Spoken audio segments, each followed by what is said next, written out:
I got this fabric at a local fabric shop and I absolutely fell in love with it. The darker one has a whole bunch of fairies, and the scene is nighttime fairies, and they have lily of the valleys as lanterns, and they're beautiful. And the colors are green and purple, and it looks just like a whole bunch of fairies playing at a pond. So I loved it so much, I immediately purchased 2 yards of the fabric and 1 yard of purple floral fabric. And I also found this really nice fabric that matched it. It has a whole bunch of different purple flowers on it, and it's on a tan background. It's absolutely beautiful. I love the fairy fabric so much. So right now what I'm doing is I am cutting all of the rough edges and salvages off of the fabrics to make it nice and crisp. And I'm also dividing each fabric into 2 sections so that I have the fabrics of the proper lengths and amounts to go around my legs. And I also have this nice mint lace and nice pinkish purple lace. Those were given to me by a friend. She didn't want them anymore, and I used them to delineate the end of both tiers. So right now I'm serging the fabric to make sure that there are no fibers coming out of it and that it will stay nice and clean for a very long time.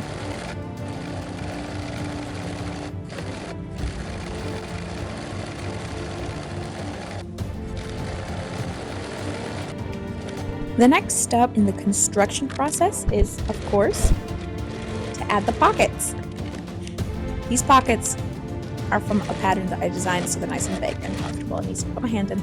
So the first step to sewing pocket is to sew one of the sides of the pocket to one of the sides of the skirt. And you do that right sides together. You repeat it on both sides that have a pocket.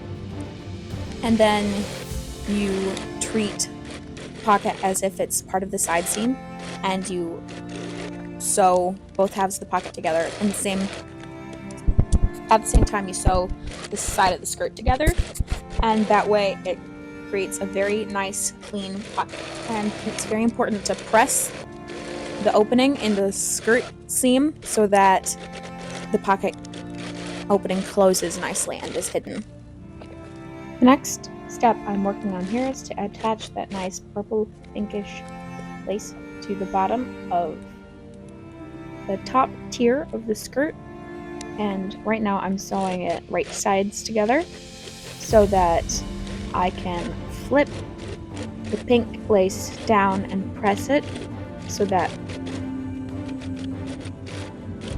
the seam allowance is hidden and the lace is going flat over the next tier.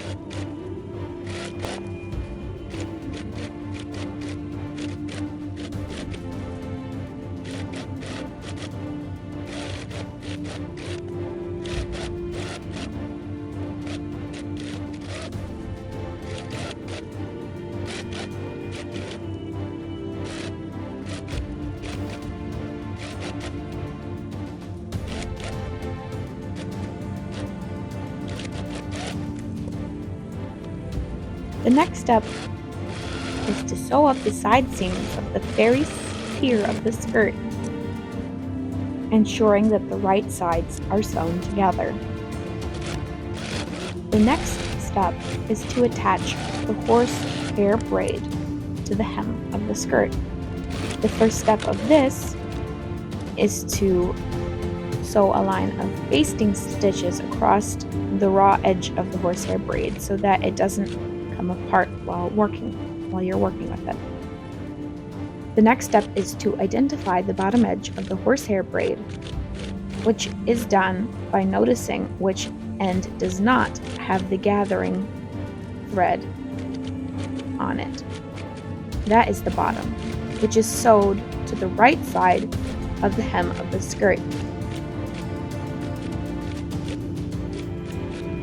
The horsehair braid is then flipped to the wrong side of the skirt, and through a series of flip stitches or catch stitches or whatever your favorite stitch is, it is attached to the wrong side of the skirt to ensure that it does not fall out.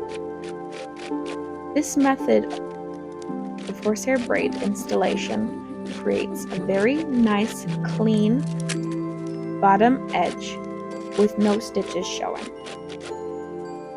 I chose to use invisible thread to secure the top edge of the horsehair braid, the back side of the fabric, because it matches the best and I would not have to worry about purple or green flecks of thread showing through the incorrect color.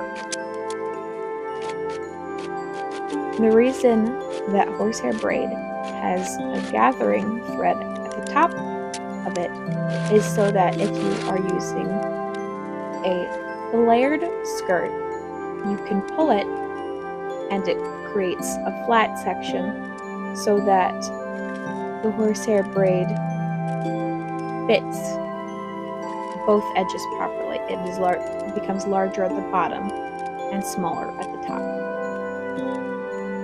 So right now you can see me using a whip stitch to attach the top edge of the horsehair braid to the back side of the fabric.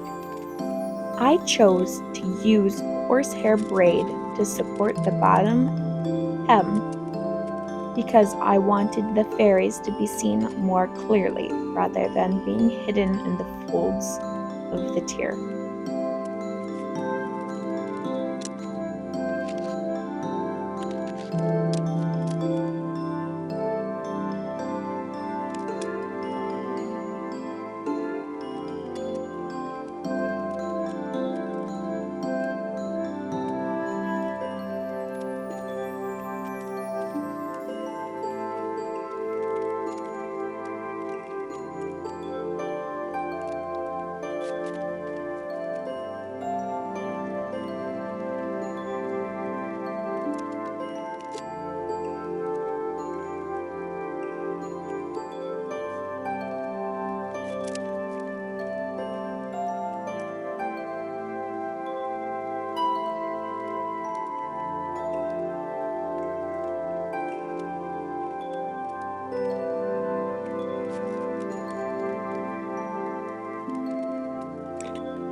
I am now ruffling the top edge of the mint lace.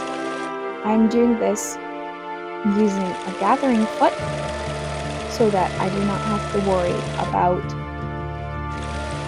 using a gathering full thread technique. I then cut the lace to length and I hand stitched it to the bottom of the skirt off camera. And now you can see me ruffling the top edge of the lower tier of the skirt so that it is more easily attached to the bottom of the top tier without having to use gathering stitches. This makes the ruffles more even, and it also speeds up the process of gathering the tier of the skirt.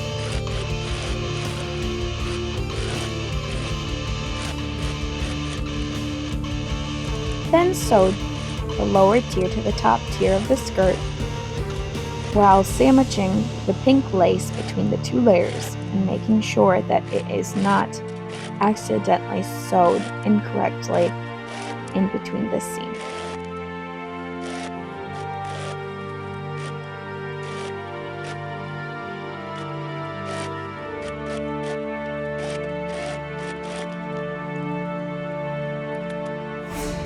I am now sewing the channel for the elastic waistband into this skirt. I chose an elastic waistband rather than having to fit the top tier of the skirt directly to my waist. I believe this fits the style of the skirt more and mimics the gathering of the top edge of the bottom tier. I am also inserting my label into the tag so that it can be easily identified as my creation.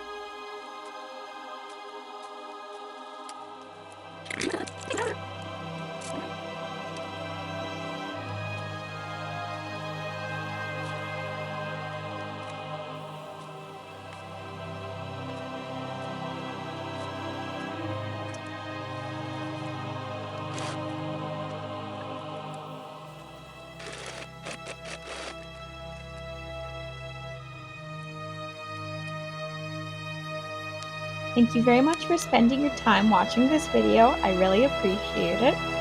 And if you'd like to share your thoughts on fairies, drop them in the comments. This is my cat Butterscotch. He's stepping in for Nestor as he continues his recovery. And the final reveal is coming up next. I hope you enjoy it. Again, thank you for watching. Bye!